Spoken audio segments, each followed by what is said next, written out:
नमस्कार। गणेश चतुर्थी निमित्त बऱ्याच लोकांच्या शंका बऱ्याच असतात।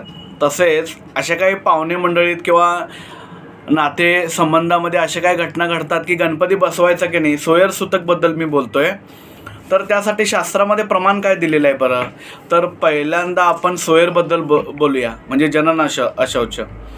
तर अशामध्ये आता एखादं बाळ घालत जन्माला नाही, आनंददायी घटना असते आणि त्यामुळं त्याचे जे बाळाचे आईवडील आहेत फक्त त्यांनाच 10 दिवस सोयर असतं। म्हणजे या कालावधीमध्ये जर गणपती जो आहे 27 तारखेला येणार आहे ते जर येत असेल तर त्यांना गणपती बसवायला चालणार नाही।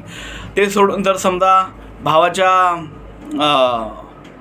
भावाला जर मुलगा झाला असेल म्हणा, किंवा बहिणीला झाला असेल, किंवा इकडं भावाच्या सुनेला किंवा यांना जर झालं असेल तर त्यांनी गणपती बसवायला काही अडचण नाही। स्नानानं शुद्धी होत्या। स्नानानं शुद्धी कशी करायची बरं? तर आपण जे आंघोळ करतोय त्यात तुळशीपत्र टाकायचं, थोडा दर्भ टाकायचा मिळाला तर, आणि थोडं गोमूत्र टाकून आंघोळ करायची। याला म्हणतात स्नानानं शुद्धी होत्या। आता यानंतर मृत अशौच, वारल्यानंतर जे सुतक वगैरे आलेलं असते ते कोणत्या लोकांनी किती पाळायचं आहे? आता जर जवळचाच अगदी नातेसंबंध असेल, म्हणजे काय बरं, आई वडील, मुलगा मुलगी, बहीण भाऊ, सून पत्नी, पती पत्नी असं जर असेल तर 10 दिवस सुतक येते या लोकांनी, आणि या कालावधीमध्ये जर येत असेल तर त्यांनी अजिबात गणपती बसवत नाही। पण असे जर लोक असतील की काका काकू म्हणा, पुतण्या आहे, चुलत, थोडक्यात जे चुलत आहेत, अशा ज्या लोकांचं नातेसंबंध असते आणि यांना फक्त 3 दिवस सुतक सांगितलेलं आहे, अशा लोकांनी जर सुतक आलं तर त्या कालावधीमध्ये जर गणपती येत असेल तर त्यांनी गणपती बसवायचा नाही आहे। त्यानंतर जे चुलत आजी आजोबा आहेत तर ह्या नातवांनी त्यांना अशौचच नाही आहे, म्हणजे सुतक पाळायची काही गरज नाही आहे असं सांगितलेलं आहे।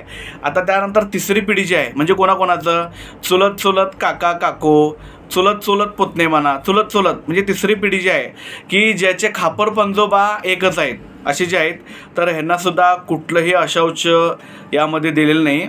तर अशा लोकांनी स्नानानं शुद्धीकरण होते आणि तुम्ही गणपती बसवू शकताय। दुसरी गोष्ट, समजा काही कारणानं 27 तारखेला म्हणजे गणेश चतुर्थी दिवशी जर तुम्हाला गणपती बसवता आला नाही, मग काही लोक म्हणतात त्यांचं सुतक 2 दिवसांनी संपते, गणपती बसल्यानंतर 2 दिवसांनी संपते, 3 दिवसांनी संपते। मग काही लोक अजब दावा करतात की ठीक आहे, सुतक संपल्यानंतर गणपती तुम्ही आणू शकताय गौरी विसर्जनच्या वेळेला किंवा अन्य वेळेला। तर चूक ही अजिबात अशी करायची नाही। जर तुम्हाला त्या दिवशी गणपती म्हणजे गणेश चतुर्दशी दिवशी गणपती जर बसवायला जमला नाही तर ते सोडून अन्य कुठल्याही दिवशी तुम्ही गणपती बसवायचं नाही। एक दिवस लोप झाला तर काय अडचण नाही।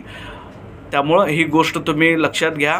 त्यामुळे शास्त्र जे आहे अगदी सोप्या भाषेत तुमच्याजवळ मी मांडत आहे, तर तुम्ही भरपूर हे व्हिडिओ पहा, तुम्ही परत आपल्या कुटुंबियांसोबत तुम्ही शेअर करा। तुम्हाला जे आणखीन काय शंका असल्या तर कॉमेंट बॉक्समध्ये द्या। धन्यवाद।